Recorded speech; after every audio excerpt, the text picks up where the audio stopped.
말씀입니다. 신약성경 52쪽에 있는 말씀입니다. 우리 다 함께 마태복음 28장 16절에서 20절에 있는 말씀을 화면과 성경을 통하여 다 함께 합독하도록 하겠습니다.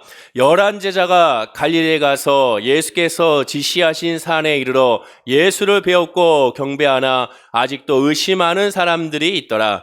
예수께서 나와 말씀하여 이르시되 하늘과 땅의 모든 권세를 내게 주셨으니 그러므로 너희는 가서 모든 민족을 제자로 삼아 아버지와 아들과 성령의 이름으로 세례를 베풀고 내가 너희에게 분부한 모든 것을 가르쳐 지키게 하라.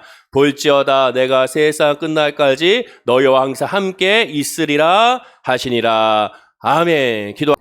한 번 더 인사할까요? 예수 안에서 새해 잘 되시길 기도합니다. 인사하겠습니다. 자, 오늘 말씀 마태복음 28장 16절에서 20절의 말씀으로 복음을 가르쳐 지키게 하라라는 제목으로 말씀의 은혜를 나누고 이번 한 주를 나가길 원합니다. 지난 시간에 신년 주일 예배 통해 말씀한 것처럼 우리의 영적 성전을 다시 회복해야 된다는 말씀, 재건해야 한다는 말씀을 함께 나눴습니다. 올 신년에 또한 우리 두 번째 시간으로 이제는 영적으로 재건하는 것도 중요하지만 이제는 주님의 말씀을 우리가 따르고 행해야 한다는 사실을 우리가 한번 확인해 보길 원하는 것이죠. 따라서 오늘 본문을 통하여 그 은혜를 함께 나누고자 합니다. 오늘 본문은 우리 성도님들이 너무나도 잘 아는 말씀이고 많이 들었고 많이 묵상했고 많이 또한 이 표어로서 많이 봤던 말씀이 오늘 본문입니다. 우리 교회 2022년도 교회 표의자 목표가 오늘 본문입니다. 본문을 주제로 하여 복음을 가르치고 지키는 교회로서 올 한 해 나가길 원하고 메시지에 선포하기 원하며 또한 신앙의 성장을 누리기를 원하는 것이죠. 오늘 본문의 이 복음을 가르치고 지키는 이러한 모습은 예수님의 마지막 지상 명령입니다. 예수님께서 마지막 지상 명령 말씀으로 모든 족속에게 십자가의 복음을 전파하라고 전해주신 것이죠. 따라서 본문에 있는 말씀은 예수님의 제자들에게만 주어진 말씀이 아니라 예수 그리스도를 믿는 모든 성도들에게 주어진 예수님의 지상명령이라고 할 수가 있게 됩니다. 그리고 이 예수님의 마지막 지상명령은 마태복음의 결론이 되는 것이 아니라 예수님의 사역의 결론이고 앞으로 행해야 될 사역인 것을 또한 보게 되는 것이죠. 자, 그러면 예수님은 뭐라고 말씀하셨는지 다시 한번 우리 본문 20절 말씀을 함께 읽겠습니다. 자, 시작. 내가 너희에게 분부한 모든 것을 가르쳐 지키게 하라. 볼지어다 내가 세상 끝날까지 너희와 항상 함께 있으리라 하시니라. 두 가지를 이야기하죠. 첫째는 내가 너에게 분부한 모든 것을 가르쳐 지키게 하라. 두 번째는 세상 끝날까지 너희와 항상 함께 있겠다라고 말씀합니다.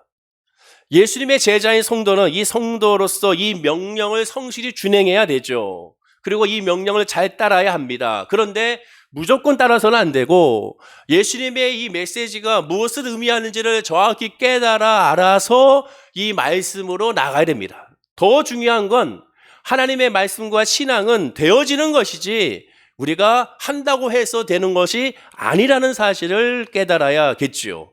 따라서 오늘 본문에 있는 이 말씀을 통하여 예수님의 마지막 명령을 통하여 우리는 세 가지로 하나님의 말씀을 깨달아 알기 원합니다. 첫째는 복음을 가르쳐 지키게 하라의 의미는 예수님의 정체성을 깨달아 알아야 한다는 것을 의미하게 됩니다. 이게 가장 중요합니다. 본문 17절에 그런데 이상한 말씀이 하나 나옵니다. 예수를 배웠고 경배하나 아직도 의심하는 사람들이 있더라라고 말합니다. 오늘 본문에 있는 말씀을 많은 사람들이 이 말씀 19절과 20절 중심으로 봅니다. 또는 18절, 19절, 20절 중심으로 봅니다. 늘 강조하는 것처럼 하나님의 말씀, 예수님의 말씀, 성경 말씀은 문맥을 봐야 됩니다. 앞에 있는 내용과 함께 봐야 이 말씀에 의도하는 바가 정확히 무엇인지를 알 수가 있죠. 오늘 본문도 18절 또는 19절, 20절만 딱 떼서 보면 안 되고 바로 최소한 앞에 있는 동그라미 부분부터 봐야 되는데 그것이 16절부터입니다. 그런데 이 말씀 앞에 17절에 이 말씀이 있는 거예요. 예수를 배웠고 경배하나 아직도 의심하는 사람들이 있더라. 이상하지 않습니까? 부활하신 예수님을 바로 눈앞에 만났고 들었고 함께 했는데 어찌 의심할 수가 있는가? 예수를 배웠고 경배했습니다. 예배 드렸다는 거잖아요. 배웠고 경배했다는 것은 예수님 앞에 엎드렸다는 것을 의미하는데도 불구하고 예배 드렸는데도 예수를 의심하는 사람들이 있다는 겁니다. 그러면 이들이 누굴까? 예수님의 12제자, 그중에 가룟 유다는 자살로 삶을 마감했으니 그 11제자가 여전히 예수를 의심하고 있는 것인가? 그러나 그렇지가 않습니다. 왜냐? 오늘 본문의 말씀이 있기까지 예수님은 예수님의 11제자들을 무려 3번에 걸쳐서 만났습니다.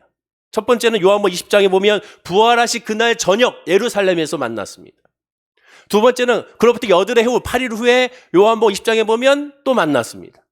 그리고 요한복음 21장에서 갈릴리 바다에서 물고기 잡으러 간 제자들을 다시 한번 만나 주셨습니다. 그러면 11제자 중에 의심하는 자가 있을 수가 없습니다. 3번이나 만났기 때문에, 또한 예수의 말씀을 들었기 때문에. 그럼 혹시 의심 많은 도마가 혹시 그 중에 한 명이 될까? 그러나 의심 많은 도마는 요한복음 20장에 보면 부활하신 그날 예루살렘에서 저녁에 만났을 때 그 자리에서 자기의 의심하는 모든 것들 예수 그리스도 앞에 들킴으로 말미암아 그의 신앙이 회복됐음을 우리가 확인하게 됩니다. 또한 실제로 이 11제자들은 예수님의 의심하지 않았고 예수님이 누군지에 대한 정체성을 의심하지 않았습니다. 그 증거가 무엇입니까? 이들 모두가 다 담대하게 복음을 증거하다가 요한을 제외한 나머지는 순교를 당했기 때문에 그렇습니다. 의심했다면 그런 일이 일어날 수가 없겠죠. 그럼 누굴까? 누가 예수님의 부활을 당장 내 눈앞에 보고도 경배하면서도 믿지 않았을까? 의심했을까? 그 힌트를 우리 사도 바울의 고백을 통하여 알 수가 있습니다. 고린도전서 15장 6절에 그 후에 500여 형제에게 일시에 보이셨나니 그 중에 지금까지 대다수는 살아있고 어떤 사람들은 잠들었다라고 말씀합니다. 유대인들의 특성상, 유대인들의 계수의 특성상 여자와 어린아이는 계수하지 않기 때문에 500의 형제만 얘기했습니다. 그렇다면 예수님이 딱 형제들만 500명 골라가지고 만날 일이 없죠. 그 외에 많은 여자들과 아이들까지 포함하면 더 많은 사람들이 예수 그리스도의 부활하신 몸을 만나고 예수님과 대화하며 예수님 앞에 경배하고 예배를 드렸을 것입니다. 그 중에 사도 바울은 부활하신 예수님 일시에 500의 형제에게 분명히 보이셨다라고 증거하고 있습니다. 그러면 왜 이 500의 형제들은 예수님의 부활을 같이 보았는데 그 중에 의심하는 사람이 생길까? 왜 그들이 예수님을 깨닫지 못했을까? 왜? 그들에게 보였었으니까. 다른 사람들에게 보이지 않았으니까. 만약에 의심한다면 이들밖에 없겠죠. 그건 왜 그랬을까? 당시 배경을 보면 당시 예루살렘과 유대 지방에는 두 가지의 소문이 퍼져 있었습니다. 마태복음 28장 11절과 12절에 보면 이런 말씀이 있습니다. 여자들이 갈 때 경비병 중 몇이 성에 들어가 모든 된 일을, 여기서 모든 된 일은 예수님이 부활하여 무덤이 비어있다는 사실을 대제사장들에게 알리니 그들이 대제사장들과 유대 종교 지도자들이 군인들에게 돈을 많이 주며 이르되 너희는 말하기를 그의 제자들이 밤에 와서 우리가 잘 때 그를 도둑질하러 갔다 하라. 즉 제자들이 훔쳐갔다고 소문내라는 거죠. 군인들이 돈을 받고 가르친 대로 하였으니 이 말이 오늘날까지 마태복음을 마태가 기록하고 있는 이 날까지 유대인 가운데 두루 퍼졌다라고 말씀하고 있습니다. 첫째 소문은 결국 뭐냐? 대제사장이 경비원들에 돈을 주어 퍼뜨린 가짜 뉴스가 즉 예수님의 부활은 가짜요. 예수님의 시신은 제자리 훔쳐가고 그로 말미암아 예수가 부활했다고 가짜로 부활 소식을 알렸다라는 그런 가짜의 소문이 첫째요. 두 번째 소문은 정말로 예수가 부활했고 예수의 부활을 본 사람들이 있으니 예수는 정말 부활하셨다라는 소문이 두 번째 나갈 수가 있게 되죠. 그런데 이 소문들이 성경에 이 말이 오늘날까지 유대인 가운데 두루 퍼지니라. 오늘날까지로 표현했으니 최소 20에서 40년. 왜? 마태복음에서 마태가 이 성경을 기록한 것이 약 50년대라고 할 수 있으니까 수십 년 동안이라도 계속 예수의 부활에 대한 잘못된 소문과 예수의 부활에 대한 확실한 소문이 퍼져나갔음을 우리가 확인하게 됩니다. 수많은 사람들 입에 여전히 회자가 되고 있었던 것을 보게 되죠. 그럼 유대 대중들이, 이스라엘 백성들이 예수를 죽이려고 했던 이유가 과연 무엇이었습니까? 예수를 죽인 이유가 신성 모독죄였나요? 그거는 유대 종교 지도자들이 예수를 죽이려고 했던 이유였죠. 대부분의 유대인들은 예수를 죽이려고 했던 이유는 신성 모독으로 말미암아 죽이려고 했던 것이 아닙니다. 그들이 원했던 메시아를 기대했으나 그 메시아로 예수님이 행하지 않았기 때문에 예수를 죽인 거죠. 그들이 원했던 메시아는 이스라엘 나라의 왕국의 회복, 즉 로마의 지배에서 벗어나는 거였죠. 예수가 예루살렘 정이 왕으로 입성했습니다. 왕으로 입성했다는 건 뭡니까? 왕으로서 이 로마의 통치에서 벗어나 해방하여 모세와 같은 선지자라고 했으니까 모세처럼 우리를 출애굽시켜서 이 나라를 다시 예전에 다윗과 솔로몬의 영광으로 해달라고 그들이 요구한 것이죠. 정치적인 메시아를 원했고 또한 삶의 모든 민생을 책임져주는 메시아 왕으로서 그들은 원했던 것입니다. 그러나 예수님은 어떻게 했습니까? 그것과는 전혀 상관없었죠. 로마에 대해서, 로마의 군사들에 대해서, 이 정치적인 상황에 대해서 한마디도 하지 않았습니다.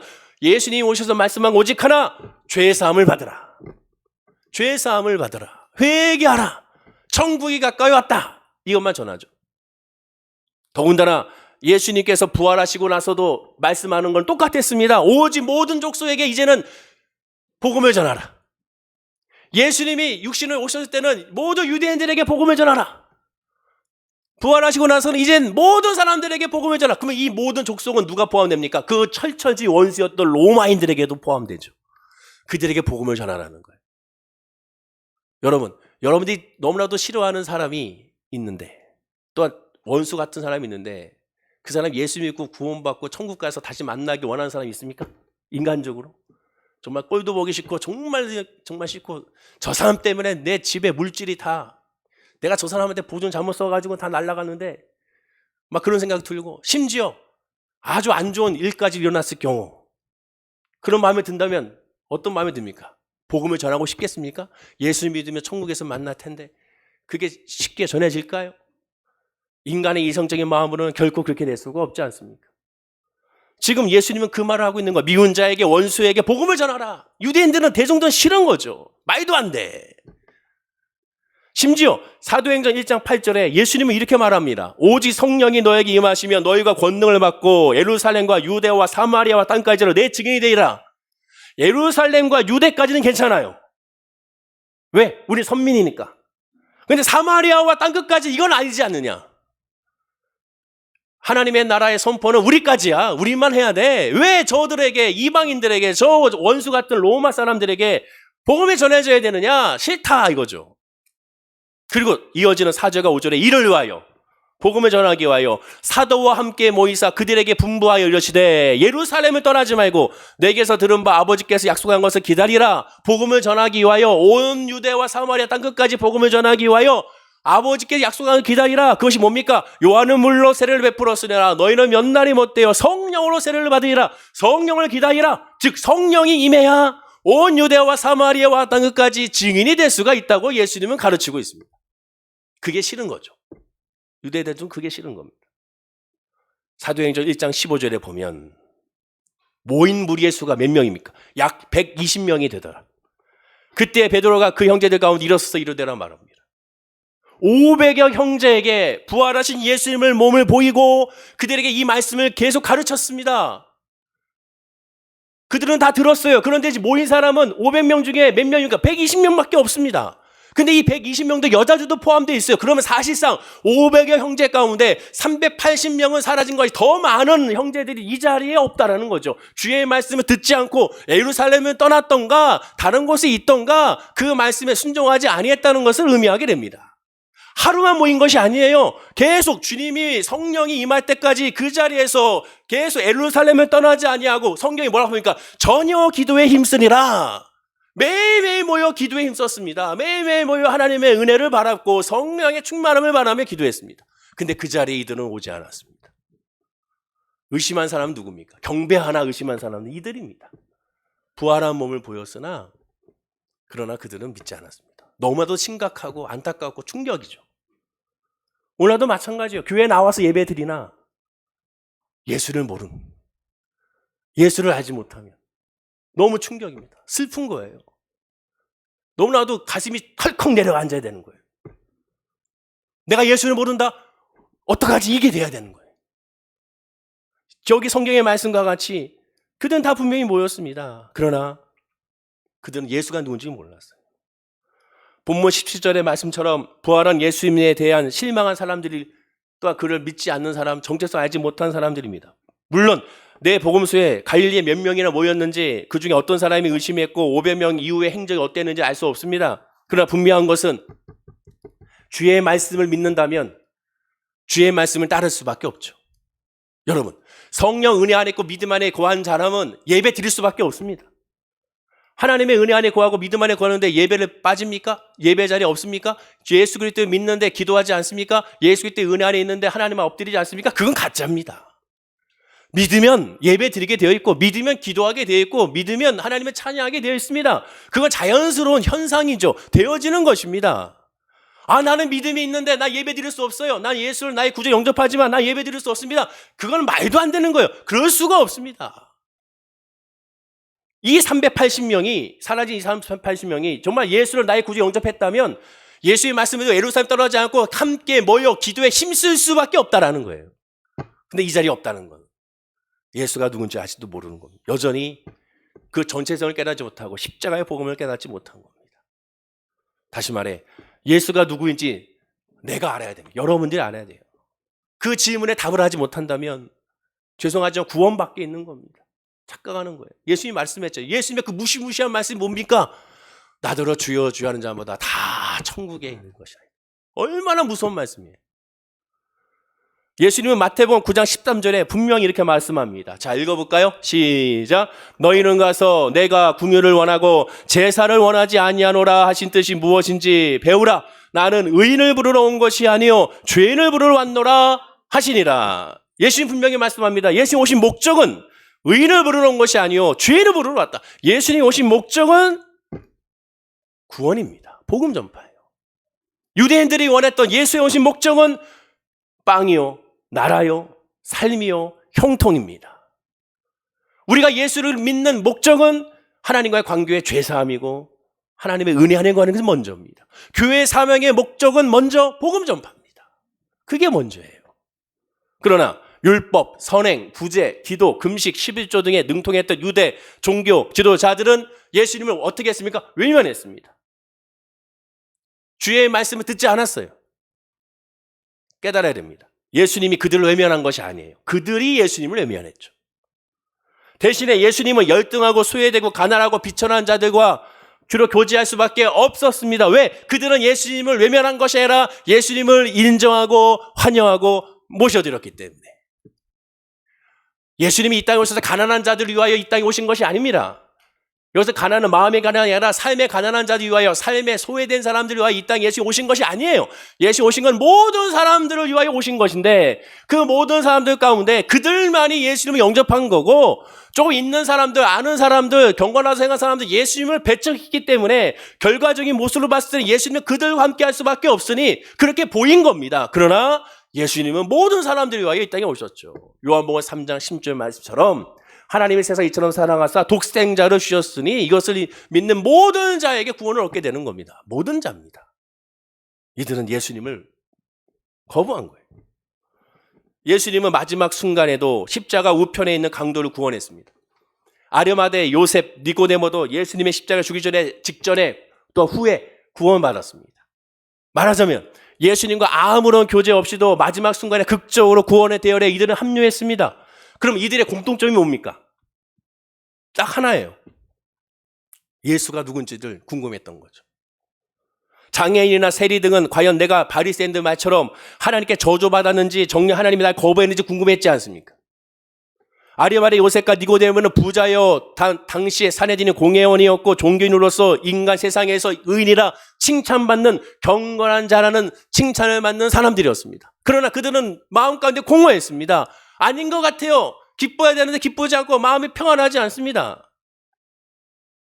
그리고 예수님께 다가오죠. 밤중에. 그리고 물어봅니다. 뭘? 구원은 물어보잖아요. 왜? 그것을 물어보니까 구원의 확신이 없으니까. 그리고 자기가 죄인임을 깨닫게 되지 않습니까? 그렇습니다. 예수님은 외모의 우월을 따져서 사람을 차별 대우하지 않습니다. 예수님 애통하는 자, 통회하고 자복하는 자와 함께 하시고 통회하고 자복하며 애통하는 자가 하나님 앞에 신령과 진정으로 예배할 수밖에 없다고 말씀합니다. 그런 자를 찾으시죠. 난 주가 필요하다는 사람, 난 예수가 필요하다는 사람, 예수가 아니면 안 된다는 사람, 그 사람입니다. 예수로 말미암아 물질이 필요한 것이 아니에요, 여러분. 예수 그 자체입니다. 예수로 말미암아 이 세상에 뭔가를 얻고자 하는 것이 아니에요. 그건 믿음이 아닙니다, 여러분. 예수 그 자체만 있으면 됩니다. 그게 믿음이에요. 그게 성령 충만입니다. 거기서 출발하는 거예요. 예수가 누군지를 알기에. 그리고 이러한 사람들이 예수를 만나자 예수님에게 예수 그리스도를 인정하게 됩니다. 인정하는 순간 그때부터 되어지는 거예요. 사마리아의 수가성 여인 보십시오. 남편 5을 두었고 지금도 젊은 남자와 동거하는 여인 6번째 남편과 함께 살고 있습니다. 세상의 평가로는 가장 음란하고 속된 말로 우리나라 세상 말로 팔자가 센 여자라고 할 수가 있죠. 본인도 알고 부끄러웠는지 사람들이 외출하지 않는 한낮에 살짝 무르길러 왔다가 먼저 와 계신 예수님을 만나게 됩니다.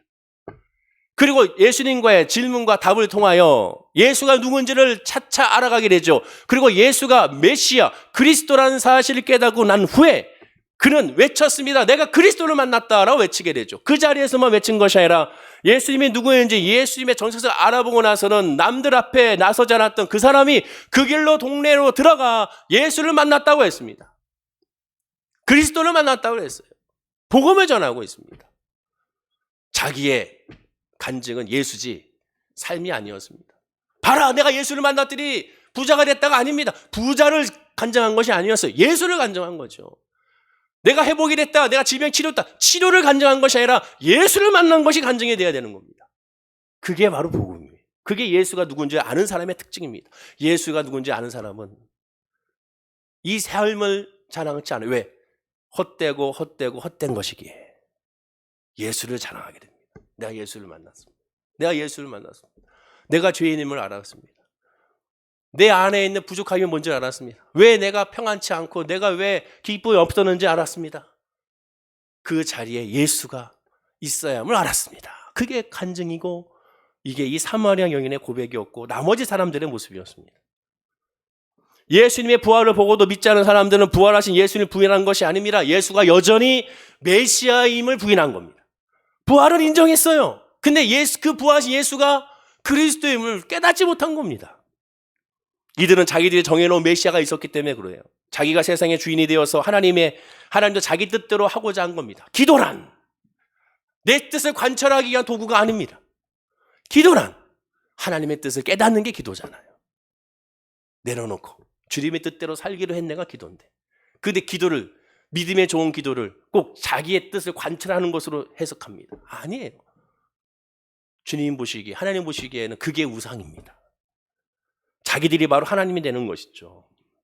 물론 마가다락방에 없었던 380명이 다 그런 사람이라고 확증할 수는 없습니다. 그러나 가능성은 충분하죠. 왜?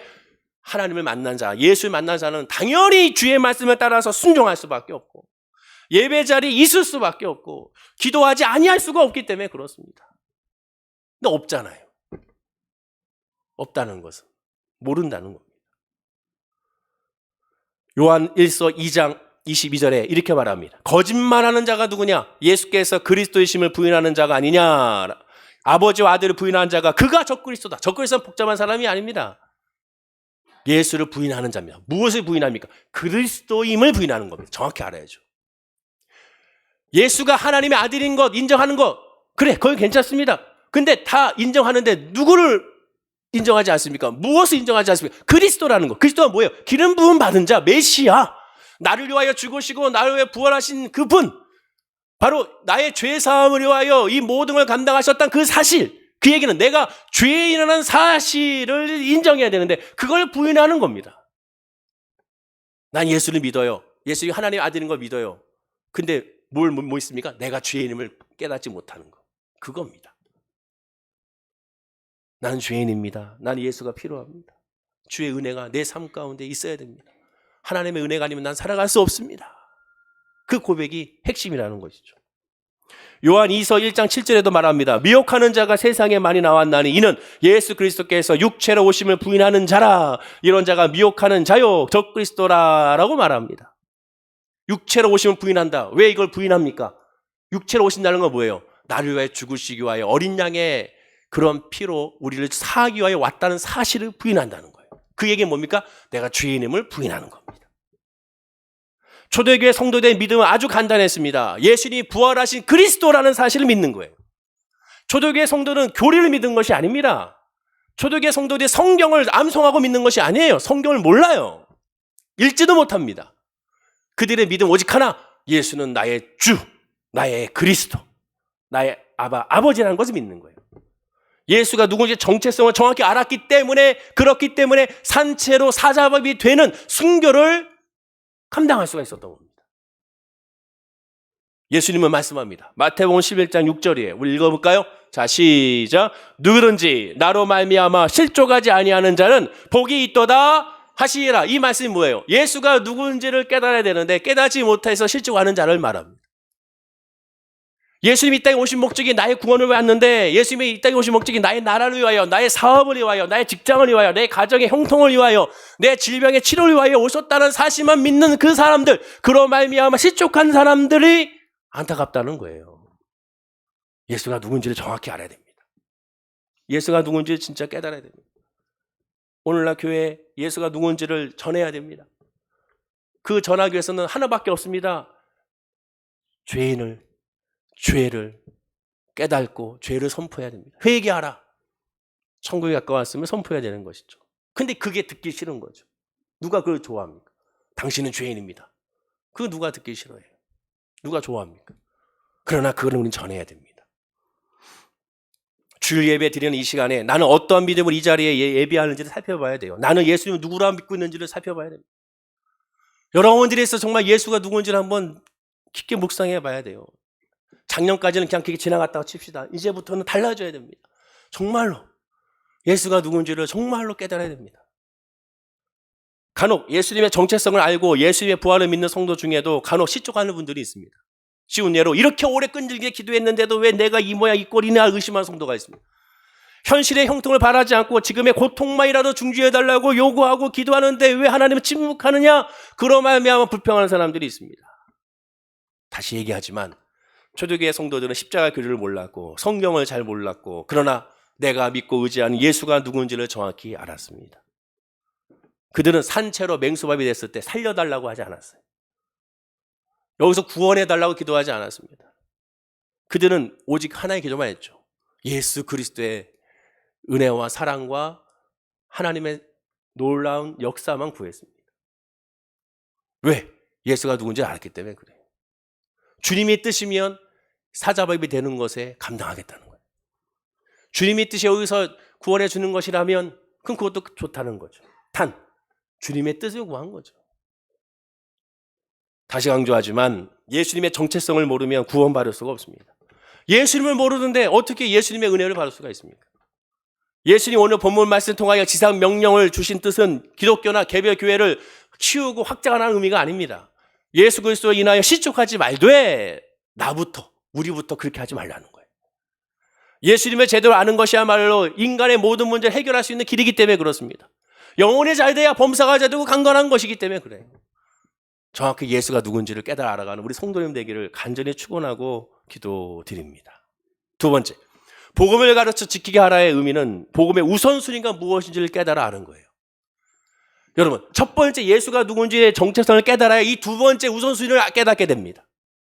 첫 번째가 안 되면 두 번째가 안 돼요. 두 번째가 난 두 번째는 되고 첫 번째는 안 돼가 아닙니다. 첫 번째가 깨달아져야, 예수가 누군지를 믿어져야 나머지가 되어지는 거예요. 십계명과 같이 십계명이 1계명을 지켜야 2계명이 되고 2계명이 지켜져야 3계명이 되는 것처럼 중간중간 하나하나 되는 것이 아니라 바로 예수가 누군지 알아야 복음의 우선순위를 깨닫게 됩니다.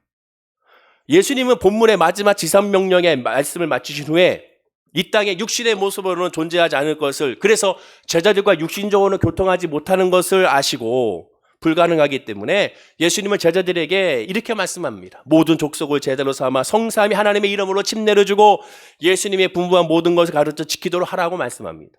그럼 이것을 언제까지 해야 되느냐? 본문 20절의 말씀을 다시 한번 본문이니까 읽어볼까요? 자, 시작. 내가 너희에게 분부한 모든 것을 가르쳐 지키게 하라. 볼지어다 내가 세상 끝날까지 너희와 항상 함께 있으리라 하시니라. 언제까지? 세상 끝날까지. 세상 끝나는 예수님의 재림을 의미하고, 둘째는 우리 개인의 하나님의 부름을, 소천을 의미하게 되죠. 그날까지 우리는 이 모든 것을 행해야 됩니다. 그런데 본문과는 다르게 사도행전 1장 8절에 보면 이 땅끝까지를 복수로 표현합니다. 오직 성령이 너에게 임하시면 너희가 권능을 받고 예루살렘과 온 유대와 사마리아와 여기서 땅끝까지 이르러, 이 땅끝까지 이르러, 이 땅끝은 복수로 말합니다. 특정한 지역을 말하는 것이 아니라 여러 다양한 지역을 말하게 되죠. 그리고 예수를 믿지 않고 예수를 알지 못하는 모든 불신자를 의미하게 됩니다. 또한 땅끝의 성경적인 용례는 적국과 원수를 포함하는 내용이 됩니다. 결국 모든 나라와 모든 민족을 의미하게 되죠. 그런데 오늘 본문을 통하여 사람들이 오해하는 것이 있습니다. 벌써 오늘 본문 말씀 딱 읽는 순간, 아, 우리 목사님이 오늘 본문을 통해 새해에 전도하라는 거구나. 전도하라는 뜻이구나. 자, 우리 교회도 111 운동을 합시다. 한 사람이 1년에 한 사람이 한 명은 전도합시다. 111 운동을 우리 시작합시다. 그런 내용이 아닙니다. 그런 내용이 아니에요. 그럼 오늘 본문이 예수님의 마지막 지성 명령에 전도하라는 말씀일까요? 그럼 어떻습니까? 전도하라는 말씀입니까? 보통 오늘 말씀은 전도하라는 그런 구호의 말씀을 많이 사용했기 때문에 다 이 말씀은 그냥 전도하라는 말씀만 봅니다. 너무 안타까워요. 전체로 문맥을 보지 않으니까. 가만히 살펴보십시오. 예수님께서 제자들에게 가장 먼저 해야 할 일이 무엇이라고 가르쳤습니까? 다시 본문 19절을 보세요. 자, 19절 다시 읽어보겠습니다. 시작. 그러므로 너희는 가서 모든 민족을 제자로 삼아 아버지와 아들과 성령의 이름으로 세례를 베풀고. 가장 먼저 해야 할 게 뭐예요? 모든 족속을 뭐합니까? 제자로 삼는 거예요. 제자로 먼저 삼고 그 다음에 세례 침례를 주고 그 다음에 가르쳐 지키는 거예요. 근데 우리는 이걸 거꾸로 해. 먼저 가르쳐 지키게 하고 그 다음에 침례를 주고 그 다음에 제자가 됐다고 선포합니다. 근데 예수님은 먼저 제자로 삼고 그 다음에 이제 침례를 주고 그 다음에 가르쳐 지키게 하라고 말하고 있습니다. 왜 우리는 거꾸로 할까요? 우리 이성으로 보니까 그래요. 학교로 공부도 그렇잖아요. 학교에 입학하고 졸업하고 나서 자격이 형성이 됩니다. 예수 그리스도를 믿는 것을 우리는 그렇게 판단하게 되는 거예요. 근데 예수님은 반대로 가르치고 있습니다. 먼저 제자로 삼으라는 거예요. 제자가 되기 위한 가르침과 코스와 훈련을 하라는 게 먼저가 아닙니다. 먼저 제자가 됐다라는 거예요. 그러면 이 제자가 되고 나서 그 다음에 세례를 좀 가르치게 한다는 것이 오늘 본문의 한글 성경이니까 번역이 그렇게 했으니까 어순이 외국하고 우리가 다르니까 그렇게 된 것이 아닌가? 아니에요. 제가 영어 성경도 살펴보고 헬라 성경 원문도 살펴봤더니 주 동사가 뭐냐? 제자로 삼는 것이 주 동사입니다. 그리고 침례를 주고 가르쳐 지키게 하는 것이 보조 동사로 사용하고 있어요. 그 주는 먼저 제자로 삼는 겁니다.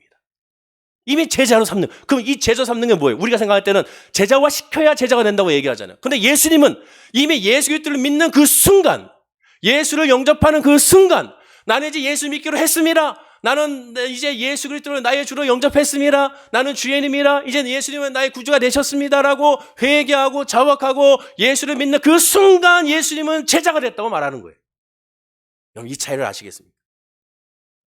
제자가 된다는 것이 제자 훈련을 거쳐야 가능한 것이 아니라고 말하고 있어요. 어떠한 제자를 위한 과정을 거쳐야 하는 것이 아닙니다. 그럼 무엇입니까? 예수 그리스도를 믿는 믿음이 있는 자는 바로 예수님의 제자라는 거예요. 실제로 예수님이 12제자를 부를 때 어떻게 했습니까? 나를 따라와. 그 순간 제자가 돼버린 거예요. 그 말씀에 순종하고 따라오는 자 바로 제자가 됐습니다. 사람들한테 얘들은 아직 제자가 아니야. 아직 내가 가르치지 못했어. 아직 코스를 밟지 못했어. 아직 침례도 주지 못했고 아직 이 직분자로 그 사명을 아직 임명장도 주지 못했으니까 아직 이 12명은 내 제자가 아닙니다. 예수님 그렇게 하지 않았어요. 믿기로 작정한 그 순간 예수님 이미 제자라고 얘기합니다. 늘 강조하지만 구원을 받을 때 성경을 깊게 알고 난 후에 예수를 믿게 된 것입니까? 여기 계신 분들 가운데 내가 성경 66권을 제대로 한번 읽어보고 그리고 예수를 믿겠어. 그런 사람들 과연 몇 명이나 계십니까? 성경 구약에 있는 학계가 어디 있는지, 학계서가 어디 있는지, 스가랴서가 어디 있는지, 나옴이 어디 있는 거야, 나옴이. 모르는 사람도 의외로 많습니다. 아니, 그 말씀을 아직 읽어본 적도 없는 분들이 있습니다. 초대교회 때 다시 얘기합니다. 성경을 알고 믿었기 때문에 예수를 영접한 것이 아닙니다. 교리 공부를 했기 때문에 믿은 것이 아니에요. 성경 공부를 했기 때문에 믿은 것이 아닙니다. 그냥 예수를 나의 구주 삼고 성령으로 변화했기 때문에 된 거예요. 믿음은 공부해서 되는 것이 아닙니다. 믿음은 주는 것 없이 싫던 또는 전혀 관심이 없던 예수가 어느 날 갑자기 내 안에 턱 들어오는 거예요. 그냥 믿어지는 거예요. 그래서 미치고 환장하는 거죠. 예전에는 예수쟁이가 싫고 교회 다니는 게 싫고 예수 믿는 사람들 차에다가 십자가 걸어오는 사람들 그렇게 이중적으로 보이고 비판했던 사람이 어느 날 예수가 나의 마음에 확 구주 영접함으로 말미암아 믿어지게 되는 거예요. 말씀이 들어옵니다. 찬양이 너무나도 좋아요. 기도 시간이 너무나도 좋습니다. 목사님의 말씀 이해가 되지 않고 지루했던 것이 한 말씀 한 말씀 들어옵니다. 아, 이 말씀 하는 거구나. 아, 이렇게 이 말씀으로 말미암아 이 말씀을 의미하는 거구나. 이 성경 이걸 의미하는 거나 깨닫기 시작하는 거예요. 놀라운 변화가 나타납니다. 나도 모르게 은혜가 되는 거예요. 그리고 내가 인식하지 못하는 사이 사람들이 얘기하면 야, 너 달라졌어. 너 달라졌어. 너 표정이 달라졌어. 너 말하는 게 달라졌어. 너 행동이 달라졌어. 무슨 소리야? 나는 여전히 똑같은데. 아니야, 너 달라졌어. 그 말이 나오는 거예요. 믿음은 공부해서 되는 것이 아닙니다. 하나님 알지 못했던 내가 하나님을 알고 예수 그리스도 앞에 엎드리는 순간 제자가 돼요. 하나하나 변화되기 시작하는 거예요. 우리가 예수 그리스도의 은혜에 감격하는 것이 신학과 교리에 감격하는 것이 아닙니다. 가르침이 좋고 교리가 좋아서 회심하는 것도 아니에요. 성령에 거역할 수 없는 은혜가 우리의 영혼에 하나님의 말씀이 우리 관절과 골수를 쪼개므로 우리 영을 쪼개므로 말미암아 굳은 살같이 꽉꽉 딱딱하게 굳어있던 그 죄악 덩어리가 다 사라짐으로 말미암아 예수님 앞에 엎드리게 되는 거예요. 그리고 믿어지는 거예요. 희한해. 믿어지는 거예요. 그 믿어진 하나님의 은혜를 또 안 믿는 친구들에게 얘기해도 그들은 똑같은 반응을 보입니다. 그게 더 답답한 거예요. 야, 아니야, 예수를 믿어야 돼. 넌 안 믿어. 믿어야 돼. 예수 믿어야 돼. 설명이 안 돼. 뭔가 설명하고 싶은데 이 은혜를 설명이 안 돼. 그게 안타까우니까 기도하고 또 기도하고 주여 내 친구에게 예수가 들어가게 하시고 내 아들에게 예수가 들어가게, 내 딸에게 예수가, 내 부모에게 예수가 알게 하소서. 아무리 인간의 언어로 설명해도 설명이 안 돼. 예수님이 왜 눈물 흘렸습니까? 십자가에서 메고 올라가는데 사람들이 울잖아요. 예수님이 얘기하잖아요. 나를 위하여 울지 말고 너와 내 자녀를 위하여 울라. 이게 뭔 말이에요? 너희들은 아직 예수가 내가 누군지를 모르고 있지 않냐. 그게 슬픈 거예요. 예수님. 나사로의 무덤 앞에서 예수님 눈물 흘렸어요. 왜 눈물 흘렸습니까? 예수님이 왔는데도 불구하고 그들은 여전히 나사로가 죽었다는 것을 인정하고 있습니다. 여전히 예수가 누군지를 모르는 거예요. 마리아가 예수님을 영접했습니다. 주님께서 계셨더라면 내 오라비가 나았습니다. 예수님이 오셨잖아요. 그러면 예수님이 오셨으니 내 오라비는 나았습니다. 내 오라비는 살아났습니다라고 선포해야죠. 예수가 누군지 모르는 거예요. 안다면 그런 말은 못합니다. 예수님은 그러니까 눈물 흘리죠. 답답하시죠. 예수의 은혜 안에 있는 사람은 그 은혜를 알기에 더 하나님 앞에 엎드리게 됩니다. 기억하십시오. 은혜가 먼저입니다. 은혜가 먼저. 옆에 인물에게 인사할까요? 은혜가 먼저입니다. 인사하시기 바랍니다. 여러분, 봉사와 헌신도 은혜가 먼저예요. 은혜가 임해야 그게 되는 거예요. 은혜 없는 상태에서 봉사 헌신은 자기 의가 돼요. 그래서 기다리는 거예요. 언제까지? 은혜가 임할 때까지. 은혜가 임할 때까지. 은혜가 임하면 시험에 들지 않습니다. 은혜가 임하면 기쁨으로 나아가요. 삶의 모습도 마찬가지예요. 하나님의 은혜가 임했을 때 나아갈 수가 있는 거예요. 성령 받고 나서야 예수님의 말씀의 뜻을 깊이 깨닫게 되는 거와 마찬가지입니다. 하나님의 은혜를 온전히 체험해야 그때 비로소 나아갈 수가 있는 거예요. 자, 사도 바울의 고백을 보십시오. 고린도전서 2장 4절입니다. 읽어볼까요? 시작. 내 말과 내 전도함이 설득력 있는 지혜의 말로 하지 아니하고 다만 성령의 나타나심과 능력으로 하여. 사도 바울과 같이 똑똑한 사람이 어디 있습니까? 당시에 얼마나 논리적이에요. 헬라 철학을 능통했던 사람이었고 유대 율법에 능통했던 사람입니다. 사도 바울이 심지어 뭐라고 얘기합니까? 유대 종교 지도자들 앞에서 나는 율법으로 흠없는 자로다. 어떻게 이런 말을 합니까? 근데 그 말 했어도 유대 종교 지도자들이 한마디도 못해요. 왜? 정말로 율법으로 흠이 없이 행동했기 때문에. 그랬던 사람이 내 말과 내 전도함이 설득력 있는 지혜의 말로 하지 않는다라고 했습니다. 세상 말이 아니라는 거예요. 다만 성령이 나타나서 능력이라는 거예요. 미국의 무디 붕사 목사님은 초등학교도 제대로 안 나왔습니다. 그러니까 그분의 설교는 엉망진창이 문법이 틀리고 단어도 틀리고 철자도 틀리고 말도 어눌하고 심지어 표준말이 아닌 그냥 좀 센 말, 올라 따지면 좀 이렇게 억센말로 복음을 전했습니다. 그런데도 불구하고 예수를 믿고 구원받고 회개하고 역사가 나타나. 왜? 사람의 말이 아닌, 지혜가 아닌 성령의 역사로 맞죠. 성령의 역사로 된 것이죠.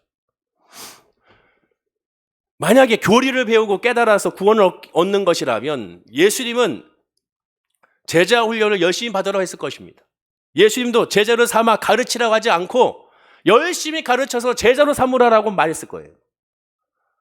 오늘날로 적용하면 양육하여 일꾼을 삼는 것이 아니고 일꾼이 됨을 깨닫는 은혜가 먼저라는 거예요. 은혜가 먼저. 은혜가 먼저입니다. 하나님의 은혜 없는 양육은 만용으로 나가고 교만으로 나갑니다. 목사도 마찬가지고 모든 사람들이 그래요. 은혜가 먼저입니다. 따라서 복음의 우선순위는 예수가 누군지 깨닫게 되면 은혜가 먼저인 걸 깨닫고 그 은혜 안에서 자유와 평안함을 얻게 되는 거예요. 마지막 세 번째, 복음을 가르쳐 지키게 하라의 의미는 예수님의 마지막 명령에는 예수님이 항상 함께 계신다는 것을 깨달아 아는 겁니다. 자, 본문 18절을 보십시오. 자, 읽어볼까요? 시작. 예수께서 나와 말씀하여 이르시되 하늘과 땅의 모든 권세를 내게 주셨으니, 하늘과 땅의 모든 권세를 내게 주셨다라고 말합니다. 예수가 누군지를 깨닫고 복음의 우선순위가 뭔지 깨닫는 사람은 나에게 권세가 임하는 걸 깨달아요. 그 권세가 뭡니까? 20절에 내가 너에게 분부한 모든 걸 가르쳐 지키게 하라. 볼지어다 내가 세상 끝날까지 너희와 항상 함께 있으리라. 하나님이 나와 항상 함께 한다는 것을 깨닫는 것, 그것이 권세입니다. 베드로는 마태복음 10장 16절에서 예수님을 주는 그리스도시요 살아계신 하나님의 아들이라고 고백했어요. 그 고백을 하자마자 예수님은 16장 18절에 이렇게 축복합니다. 자, 읽어볼까요? 시작. 또 내가 내게 이르노니 너는 베드로라. 내가 이 반석 위에 내 교회를 세우리니 음부의 권세가 이기지 못하리라. 너는 베드로라. 내가 이 반석 위에 내 교회를 세운다. 음부의 권세를 이기지 못한다라고 말하면서 천국 열쇠를 준다고 했습니다. 음부의 권세를 이기는. 그거 19절이에요. 제가 읽어드릴게요. 내가 천국 열쇠를 내게 주리니 내가 땅에서 무엇이든 매며 하늘에서 매일 것이요 내가 땅에서 무엇이든 풀며 하늘에서 풀리라 라고 말씀합니다. 그 천국 열쇠가 우리가 기도하는데 다 응답받고 물질을 구하면 물질이 생기고 세상을 구하면 세상이 생긴다는 의미가 아닙니다. 여기서 말하고 있는 음부의 권세 이게 천국 열쇠는 무엇을 바탕으로 했습니까? 이 반석 위에, 이 반석은 뭐예요? 너의 그 고백, 주는 그리스도시요 살아계신 하나님의 아들이라는 그 고백 위에 하나님은 이러한 권세를 주셨고 그 음부의 권세를 이기는, 음부의 권세는 뭡니까? 예수를 알지 못하게 하고 죄를 짓게 하는 권세가 음부의 권세입니다. 그 음부의 권세, 그 고백으로 말미암아 이길 수 있는 열쇠를 주셨다고 말씀하고 있는 거예요. 즉 예수가 누구지를 깨닫고 고백하는 자에게 예수 그리스도의 믿음 안에서 승리할 수 있도록 주님께서는 은혜와 권세를 주신다는 거예요. 세상 풍파를 이기는 것이 아니라 세상 풍파가 다가오도 영적으로 흔들리지 아니하고 출애굽했던 이스라엘 백성이 그때마다 하나님 원망하고 탄식하며 하나님 앞에 돌아서는 그러한 음부의 권세가 생기지 않는다는 거예요. 힘들면 힘들수록 더 주님을 바라보고 아프면 아플수록 더 주님을 의지하고 괴로우면 괴로울수록 하나님 앞에 엎드리는 거, 그게 권세라는 거예요. 그게 권세입니다. 그게 하나님의 은혜예요. 거기서 놀라운 하나님의 역사를 또 체험하는 거예요. 아, 내가 이런 상황에도 하나님 앞에 엎드려 감사하고 있구나. 희한하네. 도저히 감사할 조건을 찾을 수 없는데 왠지 내 마음에 감사가 넘쳐나네. 그게 음부의 권세를 이기는 하나님의 열쇠, 놀라운 축복이라는 거예요. 그게 영적인 축복입니다. 그리고 그런 자에게 하나님의 놀라운 은혜의 역사가 나타나요. 다윗의 고백처럼 사막의 은침한 골짜기는 다닙니다. 그러나 주의 지팡이가 막혀 나를 함께 하시고 보호하신다는 사실을 놓치지 않습니다. 그게 음부의 권세를 이기는 거예요. 그게. 다시 정리하면 그 열쇠로 또한 동시에 불신자의 마음을 열어서 예수를 알게 하는 권세가 됩니다. 요한은 요한복음 20장 31절에 오직 이것을 기록하면 너희로 예수께서 하나님의 아들 그리스도이심을 믿게 하려 함이요 또 너희로 믿고 그 이름을 힘입어 생명을 얻게 하려 한다. 왜 성경을 기록했습니까? 예수께서 하나님의 아들 그리스도임을 믿게 하기 위하여. 왜 우리가 성경을 봅니까? 예수가 그리스도 하나님 아들임을 믿게 하기 위한 것이라는 거예요. 즉 복음을 위한 거예요. 그 이름에 생명을 얻게 구원을 위한 거라는 겁니다. 사도도 예수님의 이적을 일으키는 목적이 오직 구원이라고 분명히 말하고 있습니다. 예수님도 요한복음 8장 29절에 말합니다. 자, 읽어볼까요? 시작. 나를 보내시니가 나와 함께 하시도다. 나는 항상 그가 기뻐하시는 일을 행함으로 나를 혼자 두지 아니하신다. 예수님 말씀합니다. 하나님이 기뻐하시는 일을 내가 하기 때문에 하나님 나를 혼자 두지 않는다. 그 하나님 기뻐하는 건 뭐예요? 영원 구원이잖아. 영원 구원. 복음을 전하는 거죠. 그래서 하나님 함께 하신다는 겁니다. 그리고 그로 말미암아 승리할 수가 있다고 예수님 말씀하고 있는 거예요. 그런데 가만히 한번 살펴보십시오. 첫째도 그렇고 둘째도 그렇고 셋째도 그렇고 제가 이렇게 얘기했습니다. 첫째, 예수님의 정체성을 깨달아야 된다. 둘째, 복음의 우선순위가 뭔지를 깨달아야 된다. 세 번째, 예수님이 항상 나와 함께 한다는 것을 깨달아야 된다. 동시에 이 세 가지의 같은 말을 반복적으로 제가 뭐라 했습니까? 깨달아야 한다. 깨달아야 한다. 깨달아야 한다 그랬습니다. 왜 그렇습니까? 깨닫지 못하면 이게 안 되기 때문에 그래요. 그거 어떻게 깨달아야 됩니까? 배워서 아니라고 그랬어요. 다시 성경을 보십시오. 예수님 뭐라고 했습니까? 예루살렘을 떠나지 말고 뭐하라? 성령 받으라. 즉 성령 받지 않고서는 이거를 할 수가 없어. 알 수도 없고 이해도 안 되고 누릴 수도 없습니다. 성령 받지 않고서는 예수를 알지 못하고 성령 받지 않고서는 예수를 깨닫지 못하고 성령 받지 않고서는 평안을 누리지 못하며 성령 받지 못고서는 예수를 알지 못한 사람을 향한 안타까운 마음이 들 수가 없는 거예요. 예수님은 성령 받으라고 강조했습니다. 이를 위하여 성령을 받아야 돼요. 성령 받아야 예수 믿는 거 신나고 성령 받아야 평안이 넘쳐나고 안식이 있고 성령 받아야 주님 함께 하심을 깨닫게 되고 성령 받아야 요동치 않는 믿음으로 세워진다고 말씀하고 있습니다. 성령 받아야 됩니다. 성령. 여러분, 성령님 인정하고 환영하고 모셔드려야 됩니다. 그래서 성령 강조하고 있는 거예요. 왜? 성령이 아니고서는 알 수가 없기 때문에 그렇습니다. 그러면 우리가 2022년도에 우리가 뭐 해야 됩니까? 지금 이 전도하라는 말씀입니까? 오늘 말씀이 아니에요. 먼저 제자로 삼기 위해서 성령 받아야 되는 거예요. 12 제자들이, 즉 11 제자들이 마가다라방에 성령 받고 나서부터 사도행전이 시작이 됐습니다. 예수님의 사역은 바로 요단강의 침례를 받으시고 요한의 침례를 받으시고 성령이 비둘기같이 임함으로 말미암아 공생의 사역의 첫 시작이 이루어지게 된 거예요. 성령 받아야 깨닫게 됩니다. 성령 받아야 미운 사람이 안쓰럽게 되고 또한 불쌍하게 보이고 그리고 또한 정말로 좋은 일은 예수 믿는 것이라는 것을 깨닫게 되고 아무리 좋은 일이 많아도 세상적으로 거기에 예수가 없으면 아무것도 아니라는 사실을 깨달아 복음으로 나가게 되고 이 세상적인 것이 아무것도 없어도 예수만 내가 믿게 되면 거기서부터 모든 것이 출발하니 거기서 행복하고 그리고 거기서 감사가 넘쳐나게 되는 거예요. 말씀을 맺겠습니다. 2020년 우리 교회 표이자 목표가 복음을 가르쳐 지키는 교회입니다. 복음을 가르쳐 지키는 교회가 되기 위해서는 예수의 정체성을 깨달아야 되고 우선순위가 뭔지를 알아야 되며 항상 함께 하시는 게 알아야 되는데 그를 성령 받아야 됩니다.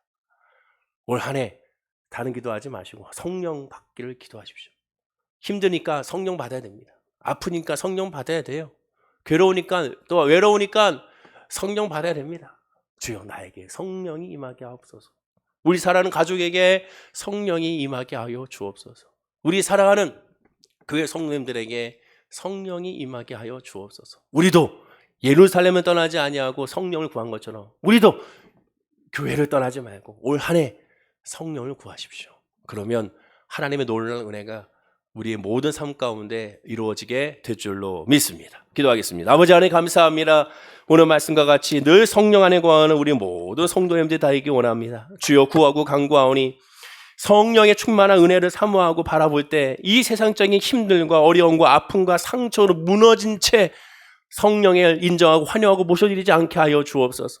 지금 바로 이 순간 성령님을 인정하고 환영하고 모셔드리게 하여 주옵소서. 세상에 물질이 없고 건강이 아파서 힘들고 세상에 관계가 깨어져서 주님 앞에 엎드리는 것이 아니라 바로 지금 이 순간 주님 앞에 엎드리는, 그리고 예수 그리스도의 은혜를 깨달아 알아가는 우리 성도님들이 다 되게 하여 주시옵소서. 그리고 그 믿음으로 말미암아 구하게 하시고 그 믿음을 위하여 2022년도를 바라보는 우리 성도님들이 될 수 있도록 붙잡아 주셔서 그 믿음으로 말미암아 놀라운 하나님의 은혜와 사랑을 우리 삶 가운데 간증할 수 있도록 복을 허락하여 주옵소서. 감사드리며 예수님의 이름으로 기도드립니다. 아멘. 우리 말씀을 기억